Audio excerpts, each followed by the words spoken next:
Have you ever felt like something was missing deep in the core of your soul? Have you ever wondered if your life was meant for something bigger?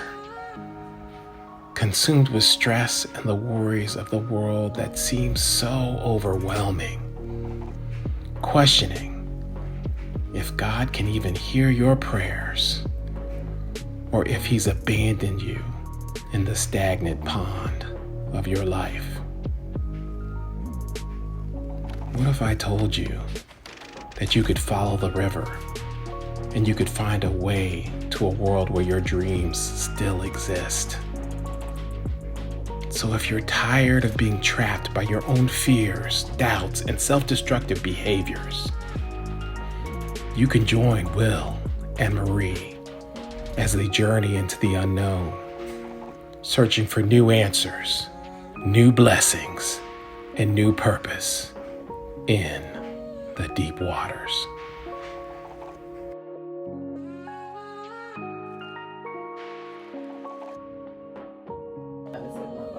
Good morning, guys. Hi, guys. We are on, we are live, we are back with another episode for the deep waters, and we appreciate you guys tuning in with us. Yeah, we do.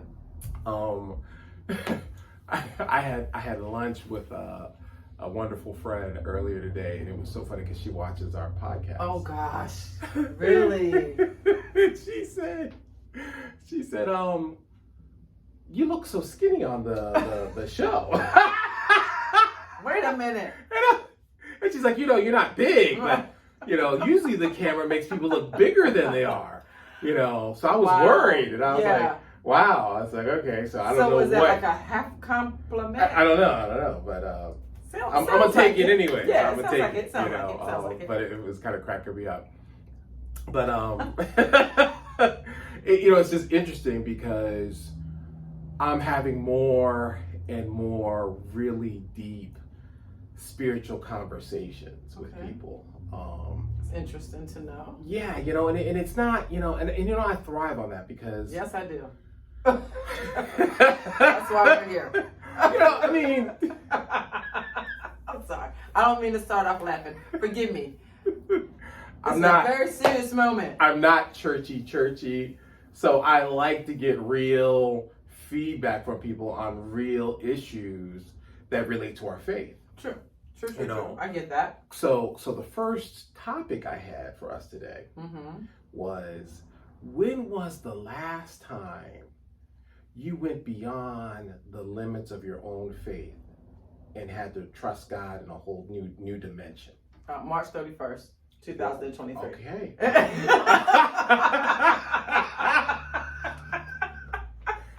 All right. March 31st. It just hit me, and I'm like, oh my God, I'm newly retired. So,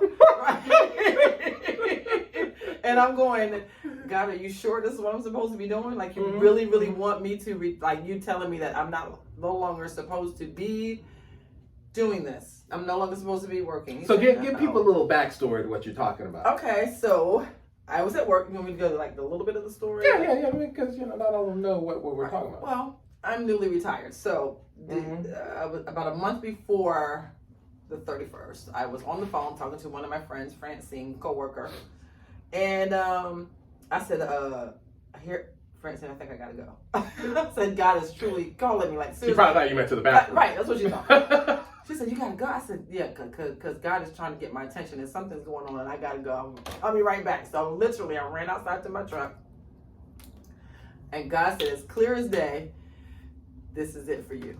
You have 30 days to exit." And I'm going, I'm sorry, what? Was that, maybe you got the wrong number. So I'm saying to myself, you do know I'm still in debt, right? What do you mean? And he said, but I am your resource. Okay. So, and he tells me, you've been dependent on that check all this time. I need you to get to a place where you're depending on me only. Not that you should not still be dependent on God while you're at work. That's not what I'm saying. But God has me on a new path where I'm trusting fully in Him and His resources and what He has for me. So I said, well, let me talk to you. Let me ask you just one more question. Now, did You're you talking to mean God. me? I'm talking to God. Right. Do you truly mean me? Because I'm just you know I still have bills. I'm in debt. I have no savings. I mean, this is how this is the reality of where I was. I have need of you in the kingdom, and there's much work for you here, and I need you to trust me. And so here I am, trusting God. Okay. And it's a very uncommon feeling, because you know how you always thought you trusted God in the first place? Oh, God, I trust God. Yeah, I love him. I trust him, blah, blah, blah. But listen, this is a whole different, because everything, I'm relying completely and totally on him for everything. I mean, I have work to do. There's things that I need to do. There's things that I'm also stepping out into that has also made me check my faith. Like, am I really supposed to be doing that? And he brings confirmation after. I mean, I threw a fleece out. let me check with my. So, for those who don't know, what do you mean by the fleece? Remember when Gideon? I know what you're talking about, but I'm just threw that fleece out because he did not understand. You mean you want us to go and take this entire army over? When God was giving Gideon confirmation about what he was going to do with his army. Of what he needed. And he said, now make sure either the dew is not going to be underneath this fleece, this golden fleece, or there is dew. So, you know, I threw my fleece out, and within a week, he told me. You literally have a fleece that you've put out, or are you? I symbolically. Okay, so yeah. Threw out a fleece. You guys, we literal people here. I'm sorry. I'm thinking, well, you got a fleece. I got. It's golden too. So I literally called someone that I trust fully. Like, she's a woman of faith, and I call her literally the breath of God. And you know Lynn from Buffalo. Yes. So I sent this out to her, and she said, I'll be in prayer. Within a week, she said, you know the voice of God. You have got to stop literally asking everyone else, because you know him down in your know. And from this day forward, you will no longer have to confirm anything that he says. Okay. And the next thing I know, here I am. You know, and I find that very interesting, you know, because I know a lot of people, not even just even in dealing with, you know, getting a word from God, they will almost channel surf. Oh man! To find the answers that they're looking for. I'm gonna share something with you about that too. And so they'll go to Aunt Sally, Uncle James, you know, Mama Krista. You know, they'll channel surf.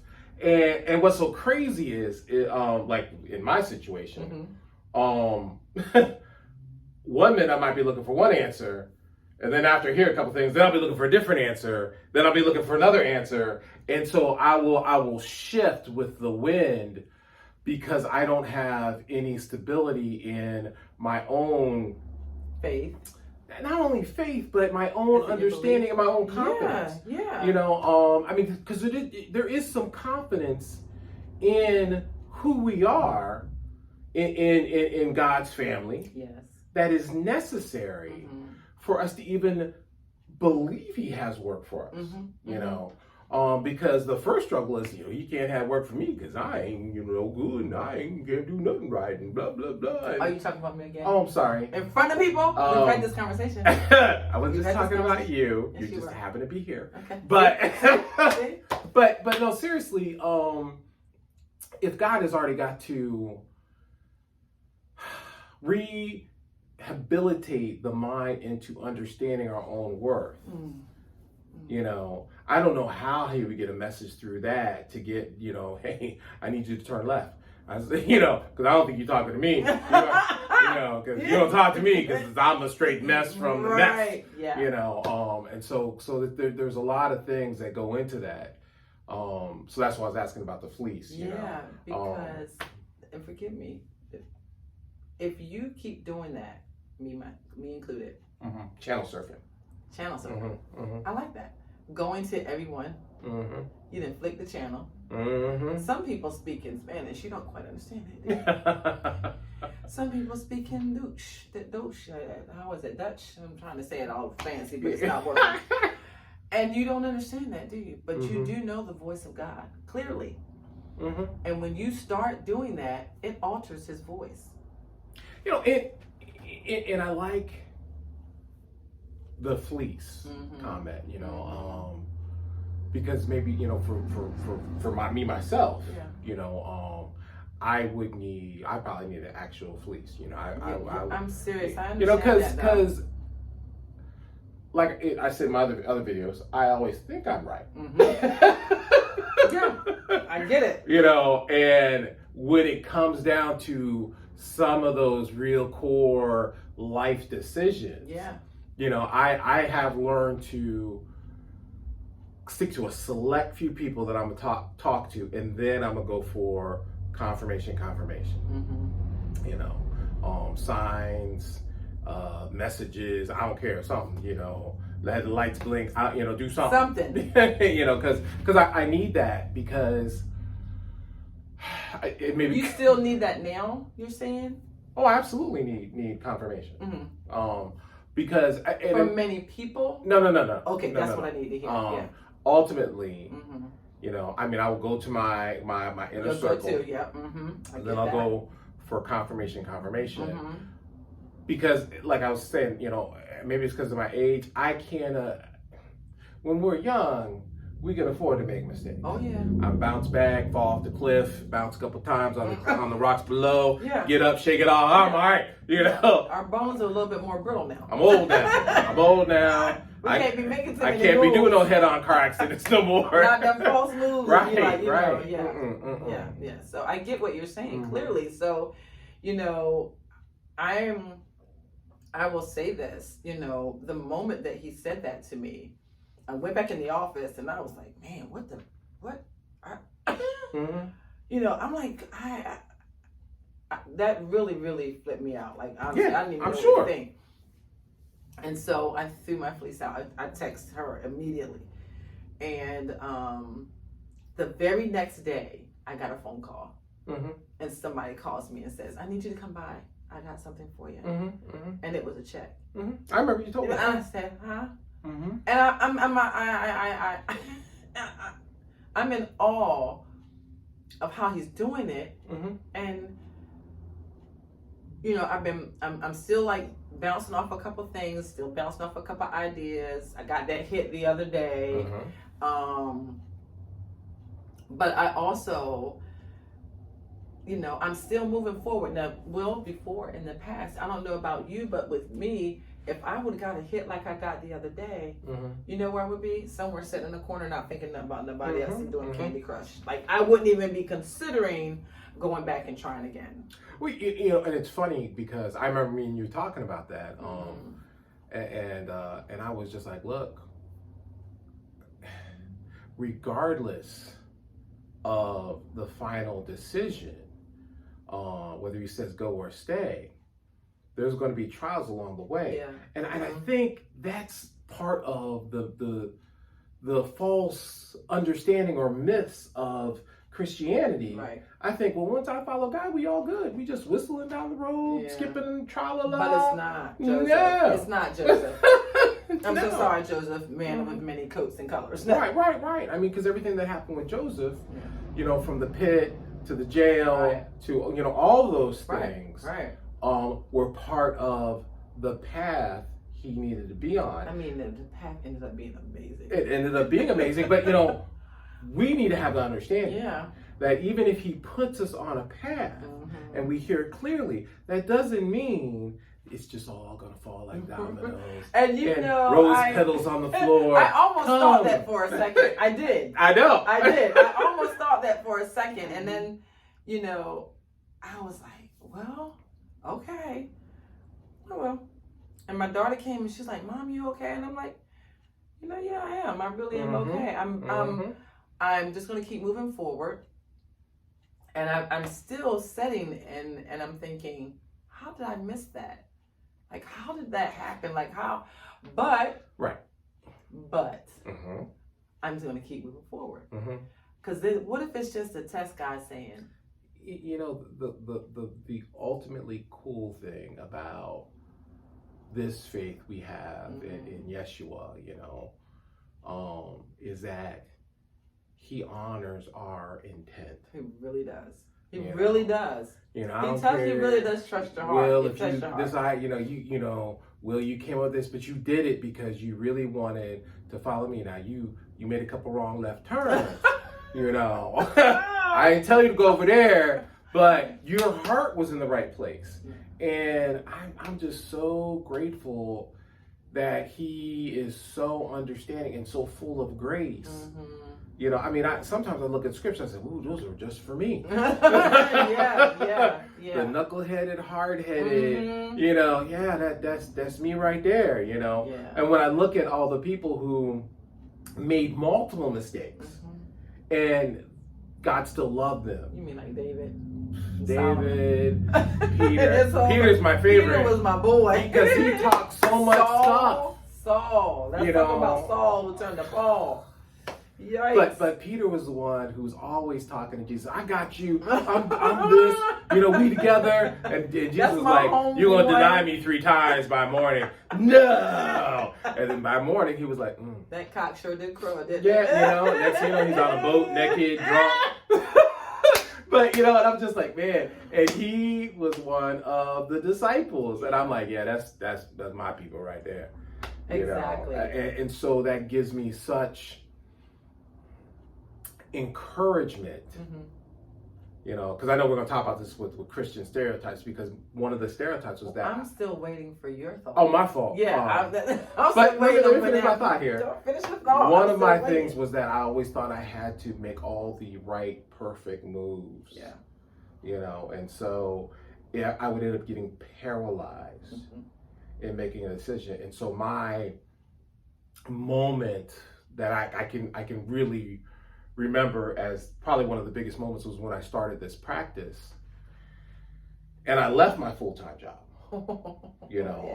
And mind you, I was already working here with 2 ladies that were mentoring me, and I was so dense with just the understanding, because for me, God had to really throw some words out through people. Okay. One of them was the doctor, because I kept ending up in the hospital. Wow. Because I was having heart problems. So in counseling, a normal caseload is like 40 people. Okay? Whoa. That's normal. In working in a facility, that's high, but it's normal. Okay. When I was doing this practice and my full-time job, I was probably, and then somebody lost their job, so I had to take up their caseload. At one point, I was seeing, I think, 76 people. No way. A week. A week? And I was, and this was totally, I wasn't working out. I didn't have a support system. It was literally work, coffee, whatever I could throw in my mouth, and repeat. So how did you function? There's no way. I ended up in the hospital 3 times. And I remember my one supervisor saying, I don't think you're having problems with your heart. I think you're having panic attacks. Now, no black man knows what that is. What do you mean panic attacks? Yeah. I'm scared. I'm panicking over Right. Yeah. But it was a combination of all the stress and feeling overwhelmed. So when the ladies here, they're no longer here, but when they sat there and they said, Will, you can just come do the private practice. I was already making part-time here what I was doing full-time there. That's crazy. And they're trying to break it down to me like, so that wasn't fleece enough for you. I'm just not scared. Wouldn't have panic attacks, but I was scared. And so when they were saying, if you focused on this full-time, you would double what you're making. Yeah. And I'm just like, no, sorry. What you're saying doesn't make sense. Yeah. You're telling me to leave the security that I knew, because I was raised to have a full-time. I remember my mom saying, you don't leave your job. You work that 9 to 5 till you die. Happy on it. What's happy got to do with it? I'm trying to tell you. I know. Shake it off. You have a little heart attack, shake it off. Put some mineral oil on it. Whatever. Castor oil is what they call it. Right. And so I was getting all kinds of different, even one of the supervisors had said, you know, I tried doing private practice, it didn't work for me. So many people were really, really negative, destabilizing my faith, and I didn't even have destabilizing. I didn't even have the faith to even do this. First of all, destabilizing your faith, destabilizing my faith, you know. Wow. But I didn't have any confidence in myself back then either, so it was easy. Yeah. It was easy to do that. So I remember I was sitting down, and I had actually just started going to the gym again because I knew I had to do something with the stress. Mm-hmm. But I obviously didn't have time because I'm doing like 70-something clients a week. And so I sat down and I was talking to God. I said, okay, I'm about to make this leap. And that means no insurance, no nothing, you know. And were you married at the time? I was married at the time. Wow. And I said, I'm about to make this move, so I know I know it was more like, you got me, right? Right. It wasn't like, I know you got me. Yeah, right. It was not, no. It was right. like, I get it. You got me, right? You know. Because if I fall, I just want to be sure. Yeah, you know.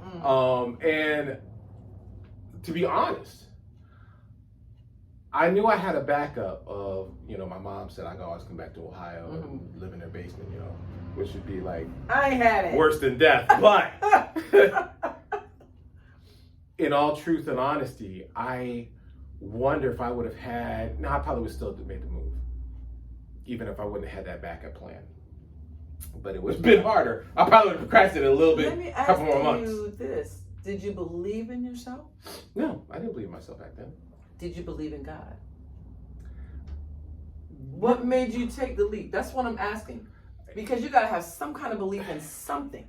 Was it your new adventure or venture? I think it was what the did combination you believe in? Something. You got to of, believe in something to make that move. I think it was the combination of, I'm gonna kill myself if I keep doing this. Because literally, I'm telling you, I was in the hospital. I'm telling you, I hear you. And this is how God had to talk to me. Well, I'm just have to lay this brother out. I get it. Get your attention. I get it. I yeah, get it. you know, and you know, when I look back, I see. Yeah.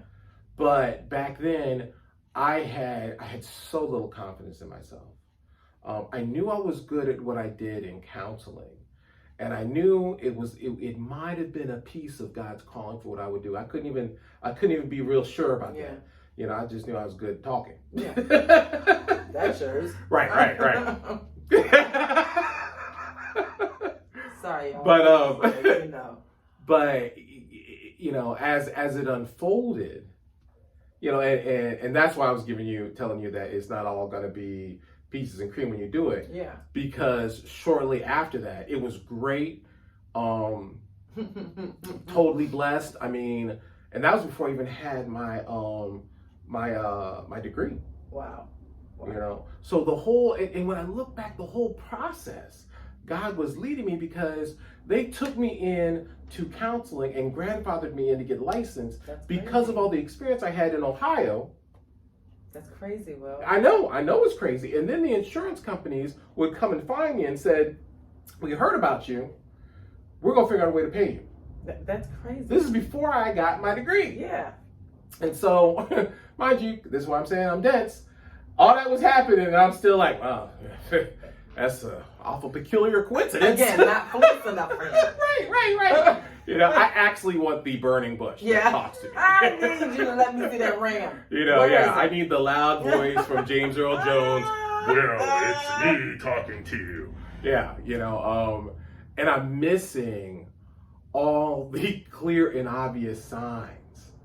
You know, and it's just and I understand when people are like that. Yeah. But it's rooted in their unbelief in themselves. Oh my Remember God. when we did that lesson not too long ago about how you have faith and you don't have faith in yourself? I don't know what you're talking about. Yeah, I know you don't. Well, because I you don't know how many times I hear you in the back of my head when I just want to give up and be like, whatever, you know, I'm retired, I have no money, whatever.